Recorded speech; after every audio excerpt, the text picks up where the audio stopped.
बेटा, हम पूर्व सैनिक भारतीय हैं। भारत हमारी आन बान शान है, पहचान है। तिरंगा हमारा स्वाभिमान है।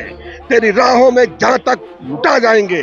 हम पूर्व सैनिक भारतीय संविधान का सम्मान करते हैं। लोकतांत्रिक तरीके से अपनी बातें सरकार के समक्ष रखते हैं।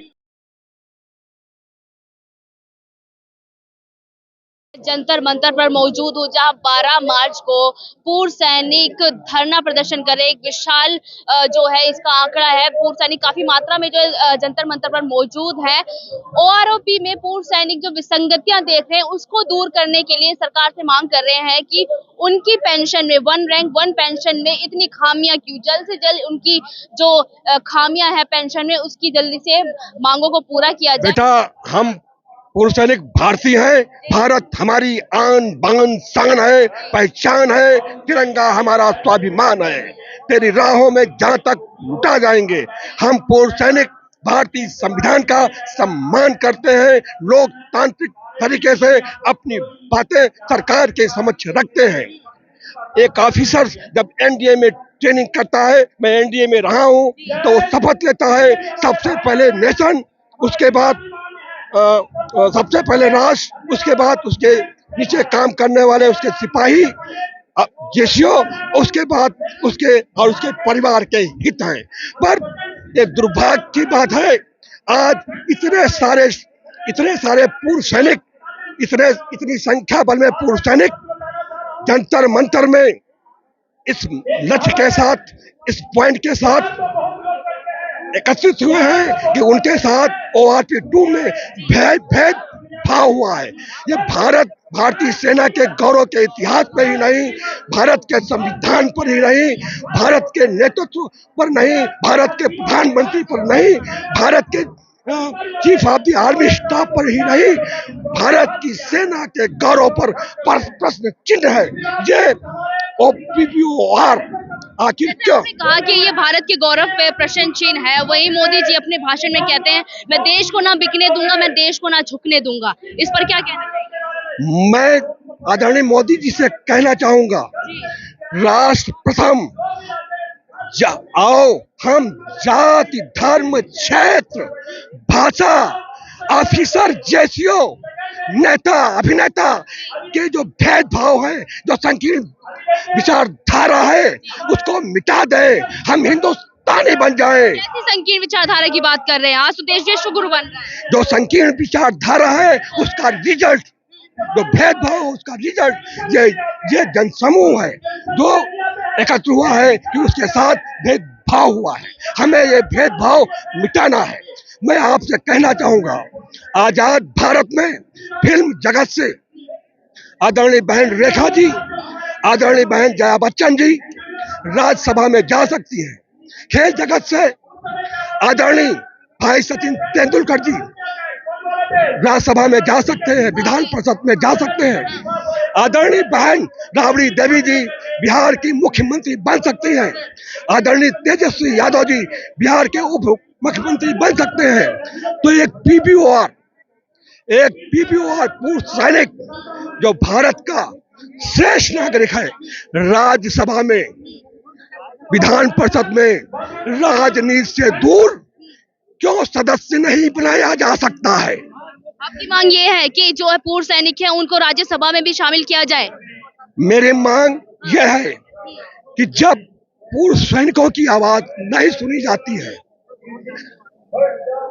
और उनको धरने प्रदर्शन के लिए मजबूर होना पड़ता है, जो सैनिक शब्द की पवित्रता पर प्रश्न चिन्ह लगाता है, मैं आपसे प्रश्न करता हूं, क्या भारत के इतिहास में कभी किसी राजनीतिक दल के सांसद या विधायक महोदयों ने, पीके सिंह जी है, उनसे बातचीत हुई है क्या नहीं हुई है, क्योंकि वो पूर्व सैनिक रह चुके हैं? मैं आपसे प्रश्न पूछना चाहता हूं, आजाद भारत में, भारत के इतिहास में कब भारत के सांसद महोदयों ने, विधायक महोदयों ने अपने पेंशन भत्तों के लिए धरने प्रदर्शन किए हैं? कब किए हैं?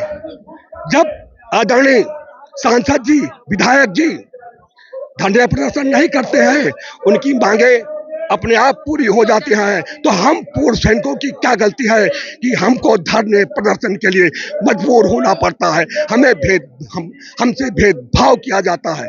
मैं भारत सरकार, आदरणीय प्रधानमंत्री जी, आदरणीय राष्ट्रपति महोदय जी और भारत के जितने राजनीतिक दल हैं उनसे मांग करता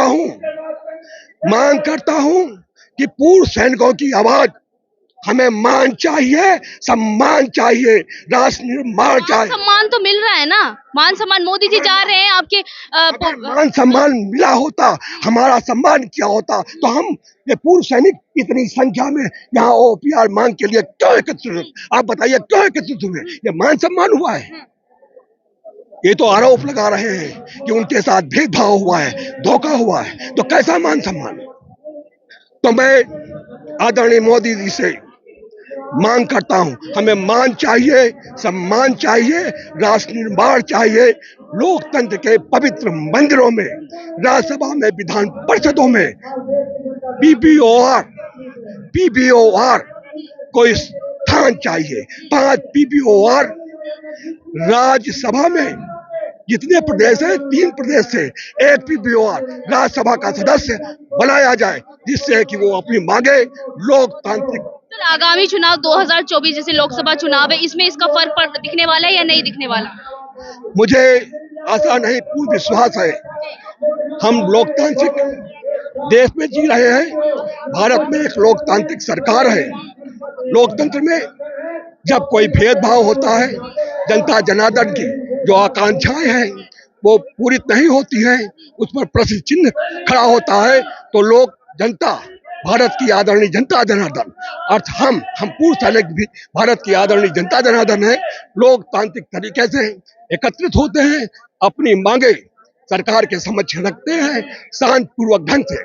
और मुझे आशा नहीं, पूर्ण विश्वास है, जो आदरणीय वीर बहादुर जी के नेतृत्व में जो ये मांग रखी गई है, भारत सरकार के आदरणीय राष्ट्रपति जी, आदरणीय प्रधानमंत्री जी संज्ञान में लेंगे, एक 18 सदस्यीय कमेटी गठित करेंगे, जिसमें हर प्रदेश से पीपीओआर होंगे और उनसे वार्ता के द्वारा टेबल पर शांतिपूर्ण ढंग से इस समस्या का समाधान होगा, ऐसा मेरा विश्वास है। आपकी रक्षा मंत्री राजनाथ सिंह से अभी किसी तरह की बातचीत जो है हुई है या नहीं हुई है? अभी आपने सुना, रक्षा मंत्री जी के प्रतिनिधि आए थे, उन्होंने आश्वासन दिया है, क्या आश्वासन दिया है? कि हम उनकी मांगों पर सहानुभूतिपूर्वक विचार कर रहे हैं और सत्य के प्रकाश में जो न्याय संगत होगा, तर्क संगत होगा, वो मदद पीपीओआर की जाएगी। पीपीओआर भारत का नागरिक है, सभ्य नागरिक है, अनुशासित नागरिक है, उसके लिए भारत प्रथम है। सैनिक अधिकारी भी आप लोगों का समर्थन कर रहे हैं या नहीं कर रहे? मैं आपसे पहले पुरातन में कहा हूं, जब हम एनडीए में से एक सैनिक अधिकारी ट्रेनिंग करके निकलता है तो शपथ लेता है सबसे पहले राष्ट्र के हित, उसके बाद उसके नीचे काम करने वाले जवान जेसीओ के हित, उसके बाद उसके परिवार के भीतर। पर दुर्भाग्य की बात है, यदि ऐसा पालन उन्होंने अपने कसम का, जो कसम लेते हैं, कसम का पालन किया होता, तो इतनी भारी संख्या में जंतर मंतर में पूर्व सैनिक न उपस्थित होते।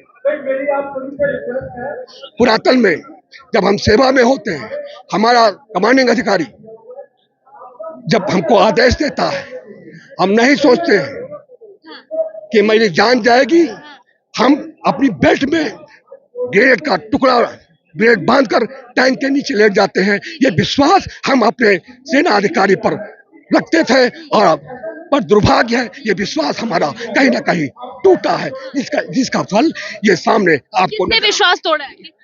ये सेना अधिकारियों ने विश्वास तोड़ा है, उन्होंने अपनी कसम को तोड़ा है। जो कसम लेते हैं राष्ट्र प्रथम, उसके बाद उनके सही सैनिक अधिकारी आप लोगों से ही ट्रेनिंग लेके कहीं ना कहीं उनकी जो पेंशन है आपसे ज्यादा है। मुझे, मैं मानता हूँ, ये जवान हवलदार रैंक, जिस रैंक तक ही एनडीए में, आईएमए में हमको ट्रेनिंग देते हैं, हम उनको ट्रेन करते हैं राष्ट्र पहले, उसके बाद आपके नीचे काम करने वाले जेसीओ, उनके परिवार हैं।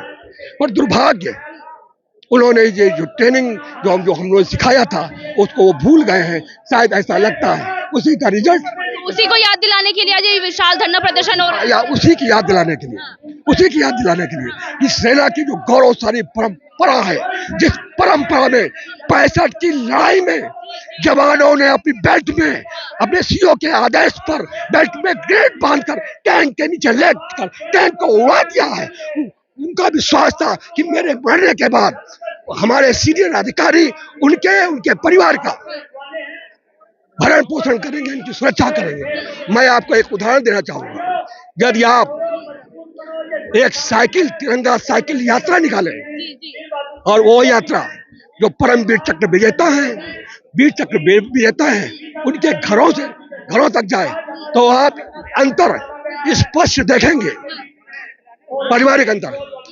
लेफ्टिनेंट अरुण खेतपाल, मेजर सोमनाथ शर्मा जी के परिवार में और परमवीर चक्र लेफ्टिनेंट एल्बर्ट इक्का के परिवार में। सर, आप कहाँ से आए हैं और बताना चाहिए। मैं उत्तराखंड गौरव सेनानी से आया हूँ। उत्तराखंड, मैं चमोली से बिलोंग करता हूँ और मैं यहाँ पर हमारे साथ लगभग 2000 से ज़्यादा उत्तराखंड से आए हैं और उत्तराखंड के हर फैमिली से लगभग हर घर से लगभग 2 या 3 सेना में, चाहे ऑफिसर्स रैंक पे हो, चाहे जेएसयू रैंक पे हो, चाहे ओआरएस रैंक पे हो, सभी घर से हैं। और पिछले जब से आज़ादी में स्वतंत्रता सेनानी भी रहे हैं, उसके बाद भी रहे हैं। खुद मेरी फैमिली से ही मेरे ग्रैंडफादर थे, उनके चाचा जी भी अंग्रेजों के टाइम पे कैप्टन थे, मेरे दादाजी भी थे। मेरे फैमिली में आज भी सभी आर्मी से बिलोंग करते हैं।